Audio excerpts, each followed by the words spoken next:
Good morning, everyone. Mike McConville here one more time for StringTechWorkstations. Winter has returned with a vengeance. As you can see, we've got two 335s in today. I wanted to start by just showing all the latest TechDeck owners how I strap this type of body down on. So the longer strap that comes with the workstations, I go across the lower bout, and that basically serves as a hoop that catches this lower bout. With the medium length strap, I go up and over the horn under the neck, and that keeps everything free for access to the frets as we're doing fretwork. This guitar really needs that proverbial fret dress at the neck junction in order to sort of drop that action down, buzz free, get it to maximum playability. And Richard's 335, same deal. This is the GPS unit. And once again, we've got that larger strap across the lower bout, forming a hoop that catches the bottom end of the body, up and over the cutaway, under the neck, and again, that leaves us complete access. Now this 335 needs a complete refret. And let me bring you in close and we'll compare apples to apples, that neck to this neck. So in the case of this 335, all of the trouble area is right here where the tenon is received into the mortise at that neck junction. It's not that this portion swells up, it doesn't. Everything else around it moves. Of course, the neck is carved away in the back, and you get that flexibility. Once this is addressed at the neck junction, and by the way, I do this routinely on the XLT,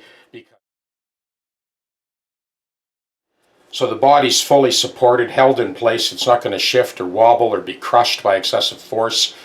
And that allows us to take care of this upper portion, and that will allow us to kind of hone right in and get the action where we want it.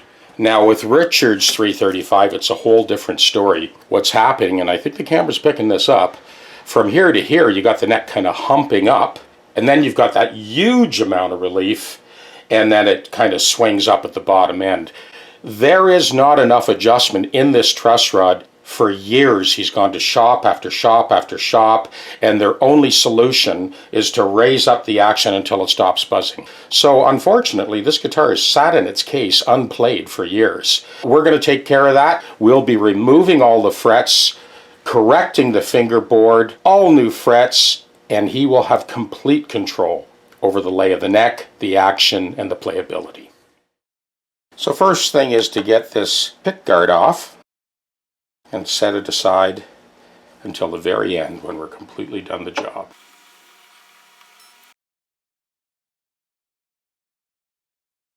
So we'll drop that neck pickup out of the way, and that'll allow us to mask it off and get it ready for the work.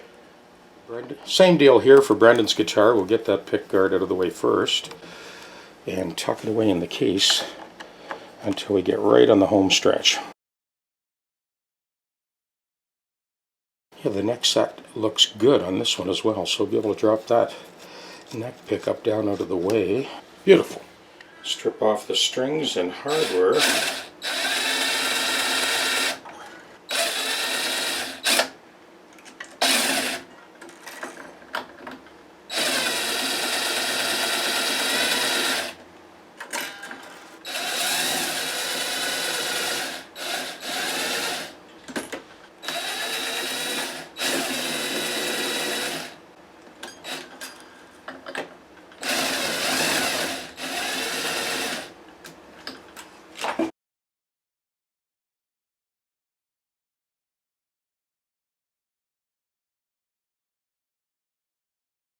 That looks like the Tone Pro bridge, so this is good because this is rock solid. I always like that design. It's a very good idea. Richard's guitar, same deal. And the stock bridge. A little bit of play in there, but we're going to take care of that. In the meantime, we'll put all this hardware away in their designated cases so I don't have to think about it. No mix-ups. So these are the fret guards that I send out in your fretting kits. So first I make an impression of the end of the fingerboard.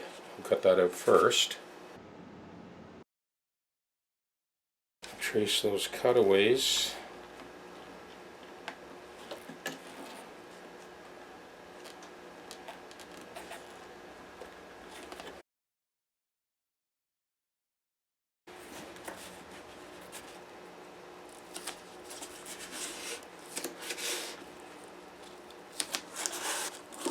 Cover that rear pickup as well.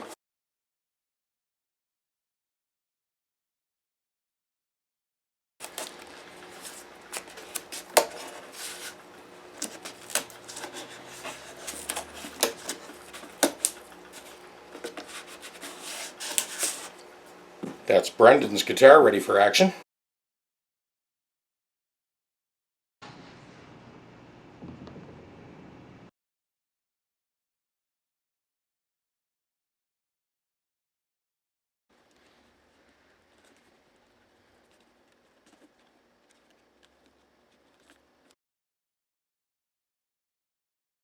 There's many times where, with the Les Pauls especially, that you need to remove that neck pickup, but the neck set on both of these 335s allows us to just drop the pickup down out of the way, and we'll be able to work unobstructed without having to temporarily remove the neck pickup. So on both of these 335s, the neck set is allowing us to get away with that. And that's a bit of a time saver. All right, both guitars are ready to go.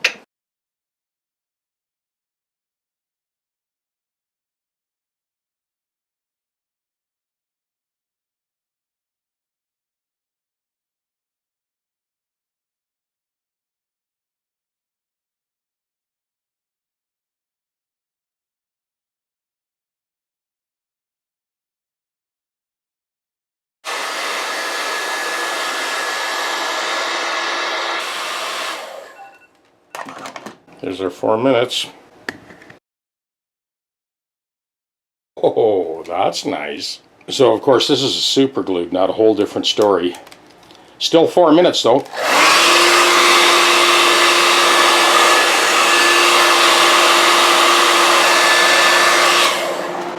Okay, that's our second bout 4 minutes. Let's see how we do.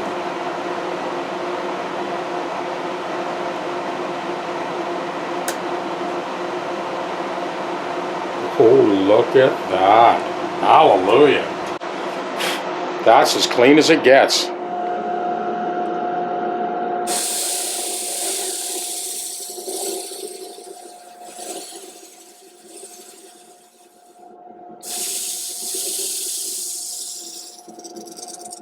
We'll tweak that down to the last final fit.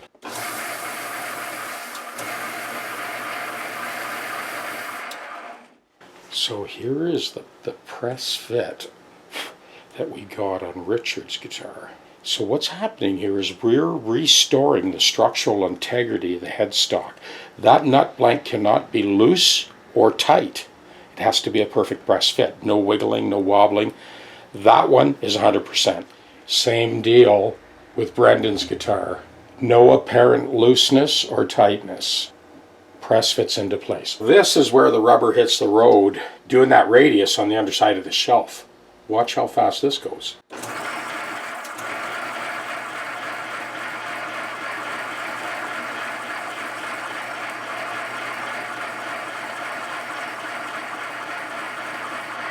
So we've got that radius. Now we'll cut that leg down until the overhang rests on the fingerboard.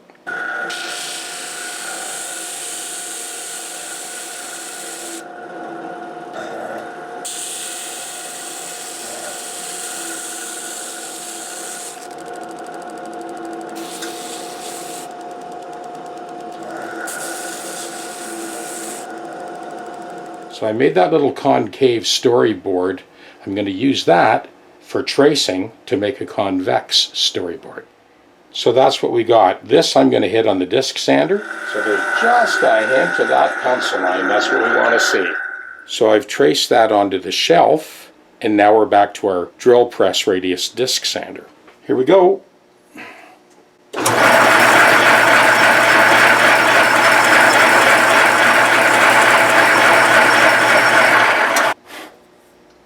Back to the guitar.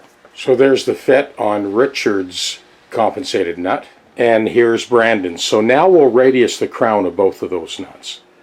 Well, between snow blowing both driveways, shoveling the front and the back walk, and dropping off the snow tires to the dealership. I'm just about done for the day. But I am going to get the frets out of Richard's guitar, so it'll be ready for that fingerboard correction first thing in the morning. We're going to set both of those compensated nut blanks aside and pick up again in the morning. Cheers.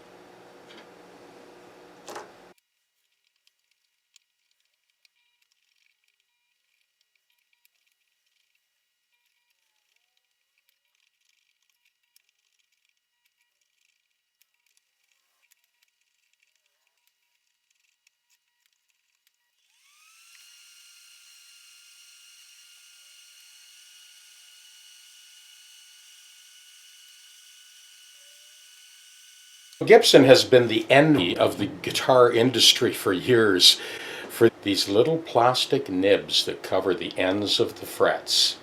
In most cases when you're doing fretwork, with Brendan's guitar it's no issue. We've got plenty of real estate on those upper frets to bring them down without disturbing those plastic nibs that seal the ends of the frets. It really is quite elegant, but there's times when those nibs gotta go. Let me bring you over to this other neck. So this is Richard's 335, and you can see the little nibs that are kind of sticking up. Well, we need to correct this fingerboard. There's no way of salvaging those. We've got to correct the problem areas first, and to do that, I start with a short scrub block. I've refreshed these two long blocks with 80 grit and 120 grit. So we're going to gently brush those nibs off first. These are the blocks that I send out in your kits. And this is one of the 6 straight edges I include in those kits as well. We'll start by gently brushing off those nibs and bring them down flush.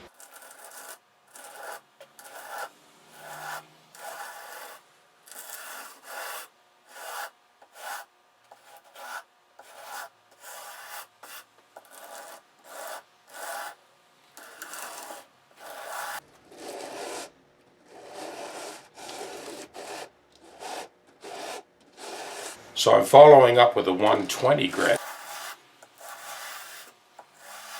It's imperative that we level those right flush because they will disrupt the seating of the replacement frets if you don't.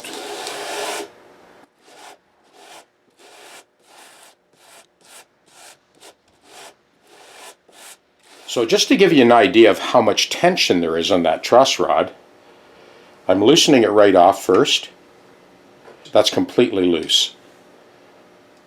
There, I've just made contact.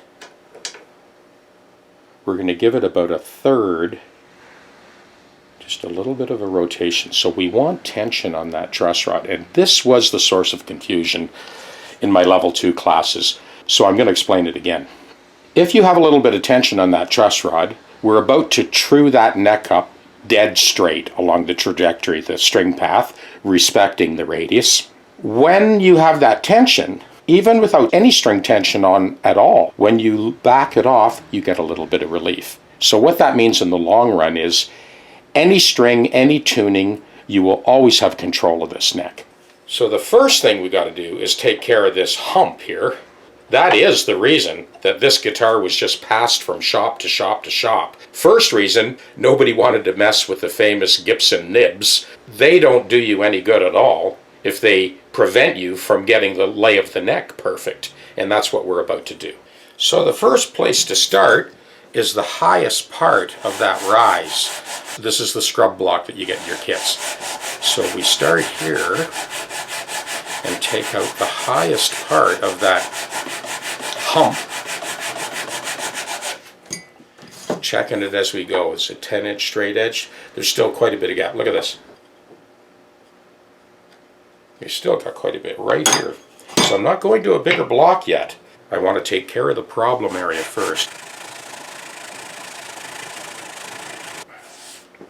Check it again. Oh, big difference. Okay, now I'm ready to step it up to the next length of block. This is one of the 5 blocks that I pack up in those fretting kits for you guys. I'm avoiding this right here because that's where the space is on the straight edge. I don't want to touch that leading edge of the fingerboard.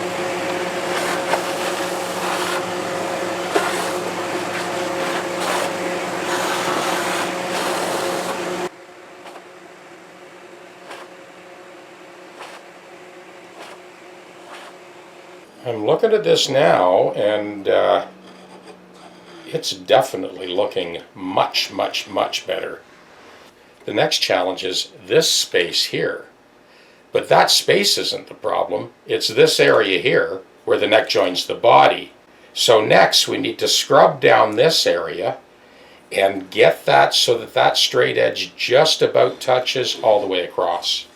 So again, I'm going to start with a scrub block right at the top end here.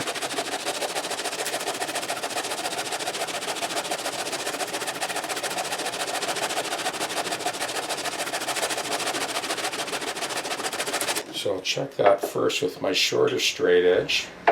Yeah, we still got a high spot right here. So I find for myself it helps to count.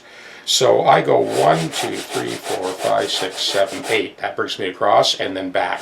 1, 2, 3, 4, 5, 6, 7, 8.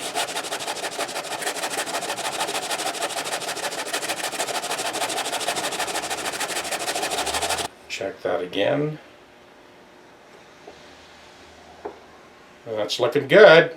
Now, and only now, we're going to switch over to the longest sanding block. And what we're doing is we're bridging these two problem areas together. And that is going to true up the fingerboard end to end.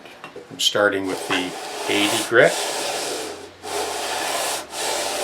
I'm looking for some faint sort of scratch marks in this dip that you saw earlier in the video.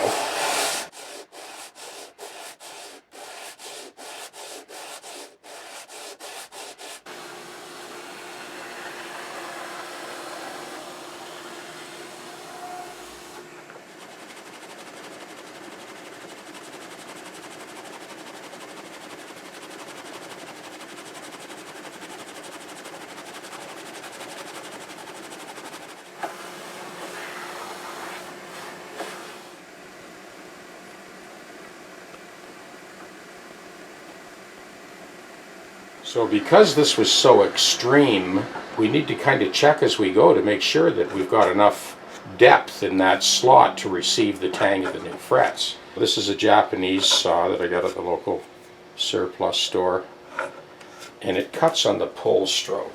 The depth of those teeth will just clear enough room for the depth of the tang. So as long as I see those teeth go flush with the fingerboard, or even a little deeper than that, we're going to be good. So I go up tight to the binding and I cut on the pull stroke. So I have to do one side at a time. I'll come around the other side to do the other side of the fingerboard. I'm just pulling to the center. You want to check after you've sanded to make sure that you still got enough depth for the new frets. This is definitely one of those stop and go repairs. Sand it, check it, clean it, sand it, check it, clean it. This is pretty severe, the amount of correction that this fingerboard needed. Okay, so I have verified that. We got plenty of depth, so now I can continue sanding. Well, we've got some major sweat equity built up in this job. So it's really both ends of the fingerboard. This end right here and this end right here. Once we make contact with that long straight edge all the way along, still haven't done it yet, but once we do, I'll switch over to a 180 grit block and we'll just finesse that and get it ready for the new frets. I've been checking the depth of the fret slots as I go. Back to the 3-inch scrub block right at the top here.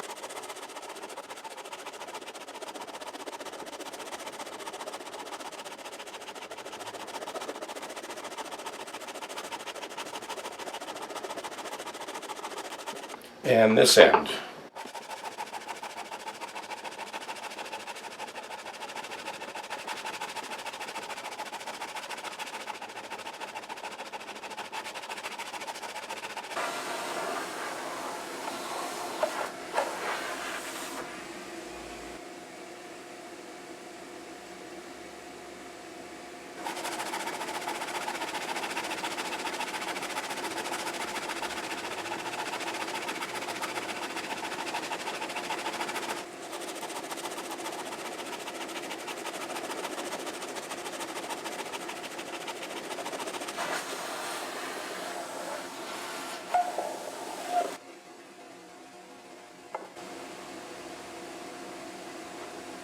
As soon as I put load on that truss rod,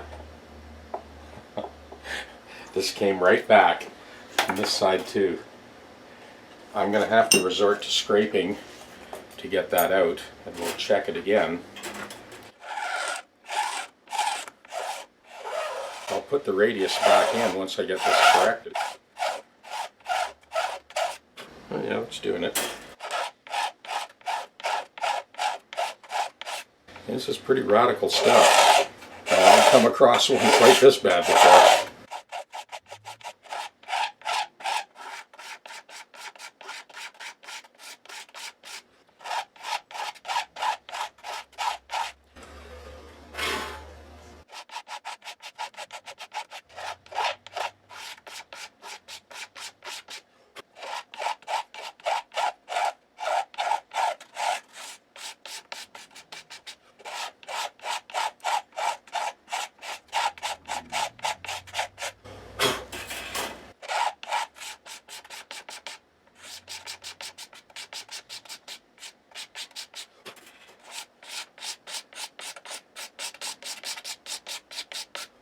Still got the same issue up here.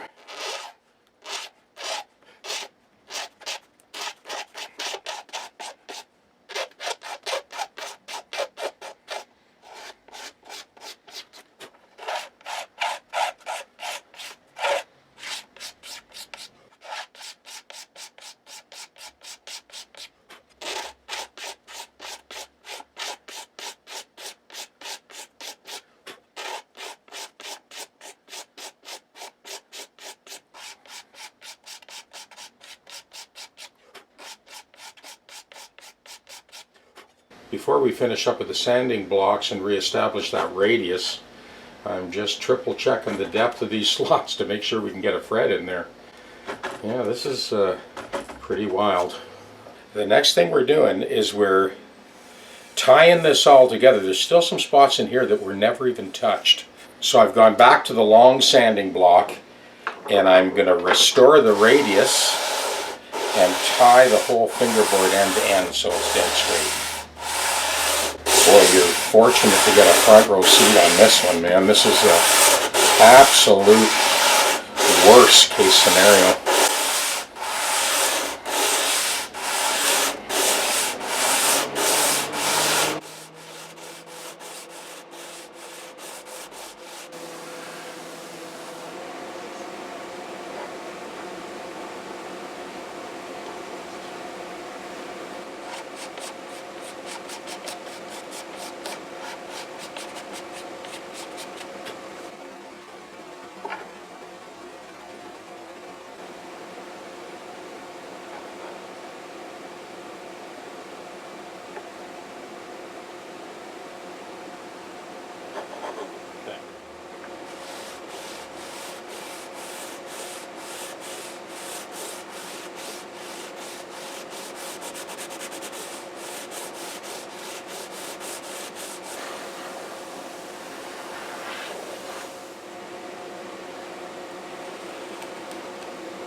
After a half a century of doing fingerboard leveling, boy, this one takes the cake.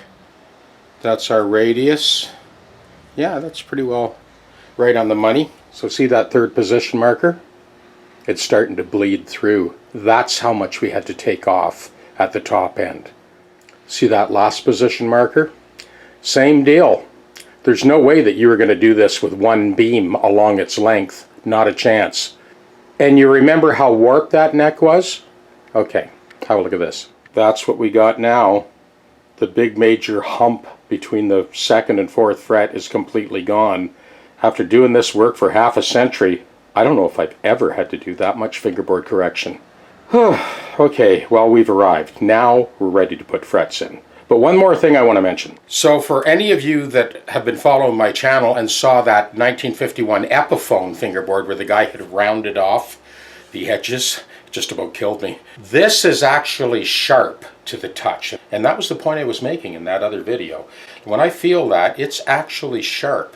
So when the crown comes over, the underside of the crown is going to sit flush against the binding and the fingerboard on that outside edge. We can soften it once the frets are in, but not before. Okay, let's get on with the fret job. I've got my 2 pilot frets in, the 3rd and the 20th. And I do this routinely when I'm doing a refret. Just a triple check, make sure that we've got lots of adjustment at the bridge. I took so much off this fingerboard to correct it, I was worried about that, but yeah, we're good to go. Okay, the frets are going in.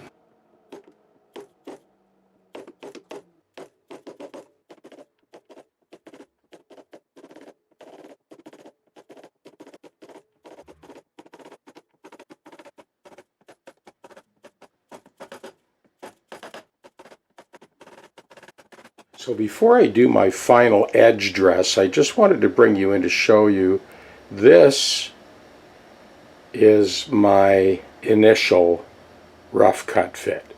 And this is the treble side initial fit before I do the edge dress. I put my fret guard back on there while I'm doing this edge dress. So I start up at the top end, and if you notice in that previous clip, not much protrusion sticking out here, and that's the idea. You don't want to jar those frets loose on the outside edge, and that's why I do it the way I do it.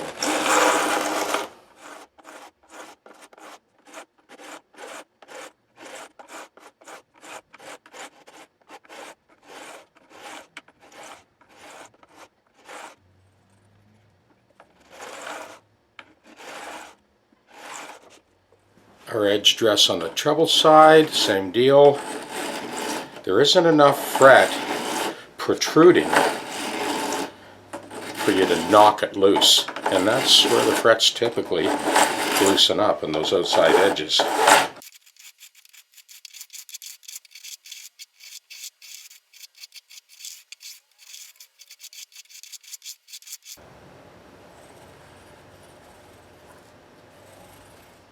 Mission accomplished. Let me bring you in for a really close look. See those last 2 position markers bleeding through? It gives you an idea of how much I had to take off this fingerboard to correct it. Let's zoom in here in this compensated nut blank. This gives you a good idea how much I had to take off the top of the fingerboard. Remember, that ledge was resting on the fingerboard earlier on in the video. I had to take a good 3/32 of an inch off this end of the fingerboard to level it out. So here's a close-up look at the detail on the treble side of the fingerboard.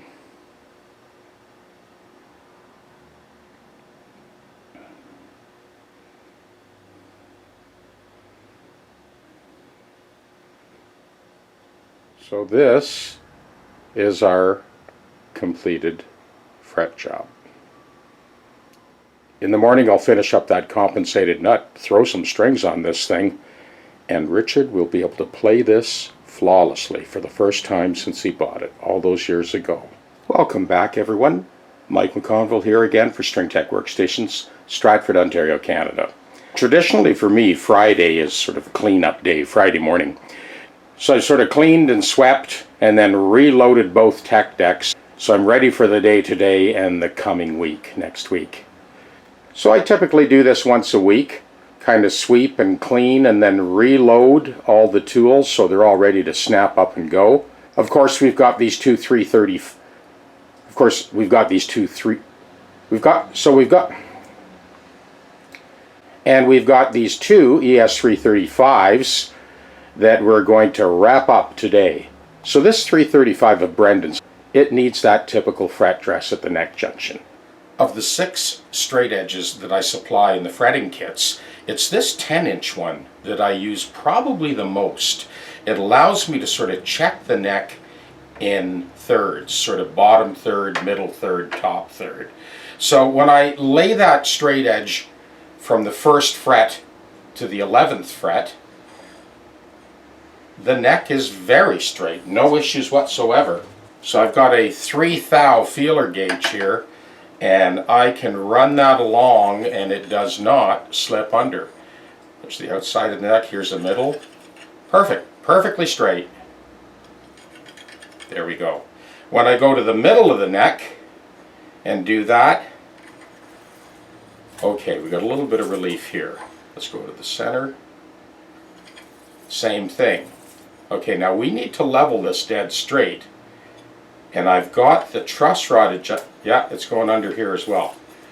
I have the truss rod adjusted to get the neck as straight as possible. When I put the larger straight edge that goes end to end, right from the first fret to the last, you can see that that 3 thou moves all the way along. It stops right here at the second highest fret. Let's try it over here. Okay. And it stops at the second last fret. Let's move it over again. Same thing. So the issue really is just at the top end. Here's my 10-inch straight edge again. Same deal. Well, it stops at the 3rd fret. Again. Oh, it's stopping at the 5 frets back. Let's move it over here on the treble side. It's just starting to grab at 4 frets back. It's only this area here that needs to be leveled and recrowned and polished, and then I'll go full length and buff it out. I wanted to point this out because all of the guys that ordered your XLT, this is the XLT unit, this fret dress at the neck junction is by far the most common fret dress for guitars. And I do this routinely on the XLT. So I'm just about to do that. I'm going to bring you in for a close look. I have my mill file here. This is the leveling file that we supply you with in your fretting kits. So I'm just hitting that top end. We don't need to file the rest. The rest we'll be able to use the scrub blocks that I also supply in the kits. So we're going to check this again with the straight edge and that 3 thou feeler gauge and see what we get. Now obviously this needs to be recrowned and polished, but before I do that, we're going back again to the straight edge, and here, that's it, we've taken care of it. That feeler gauge no longer slips under the straight edge. This is where we use the crowning file. We're taking that squareness out. I'm being very careful not to touch the center of the crown. And as you can see, it's all at the top end here. And this one obviously took the biggest hit, that very last fret. I will come around the other side to work this side of the fret. Taking care of that little bit of discrepancy is going to allow us to drop the action down to where Brendan would like to see it. I've masked off that soft plastic inlay so that we don't scratch it. This is the scrub block that we use to get rid of the tooling marks of the file. This flexible vinyl actually distorts and slurs over top of those crowns and allows you to sort of scrub it back to center. You can see I've taken out all traces of the leveling file. Now I'm going to step it up to a 600 and I'm going to go full length. Here's our 600, and that of course will take out the scratch marks of the 400 paper that was used to get rid of the file marks. Now I will go actually full length. Kind of slip that over the block, get a little more use out of that paper. And slip it back the other way. Now I've got a second piece stacked on this, and we're now going full length. There's no danger of lowering the frets with this method because, like I said, that flexible material just distorts and allows the sandpaper to slur over those crowns and scrub them back to center. Now I follow up that 600 grit with emery cloth. So now we're going full length.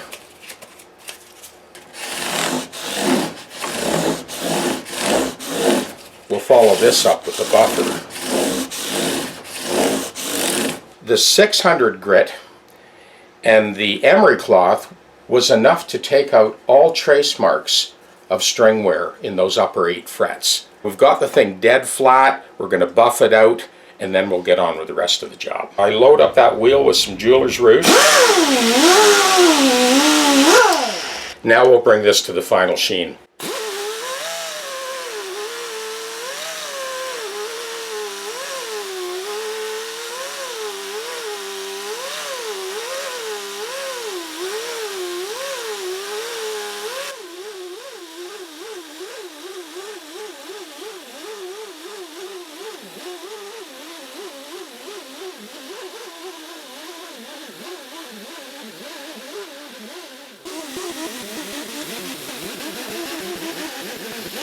And this is our final sheen. A little closer. So these frets are all now perfectly level and buffed to a mirror shine. And now we're ready to get on with the setup. As you saw earlier, that compensated nut blank is cut, so that needs to be slotted and the values need to be cut into it. We're back to Richard's ES335 now, and that was the compensated nut. As I showed you earlier, it indicates how much we had to take off this end of the fingerboard to level this fingerboard out. The leg of that compensated nut needs to be brought down so that the ledge rests on the roasted fingerboard.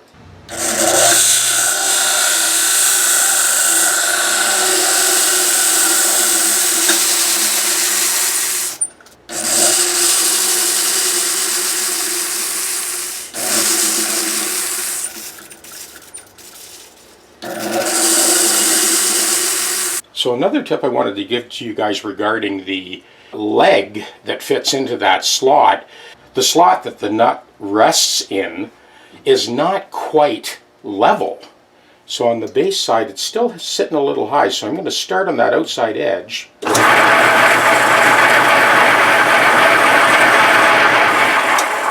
Okay, let's go back to the guitar. That made a huge difference. You can actually hear this creak a little bit when I push it into place. Just checking it on both sides. Whew! That is perfect. Now we're ready to cut the nut slots. We're doing these two guitars in tandem, so we'll get Richard's started here.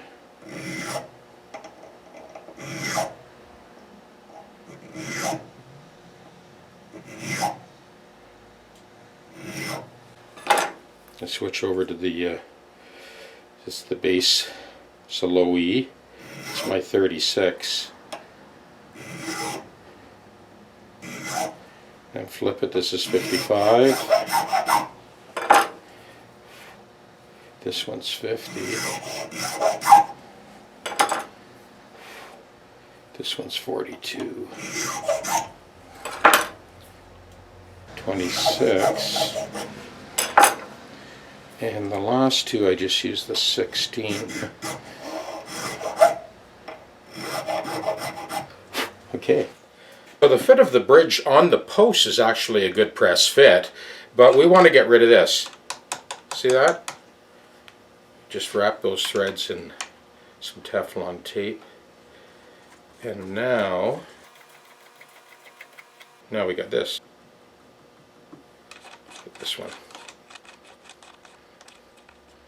Same deal here on this side.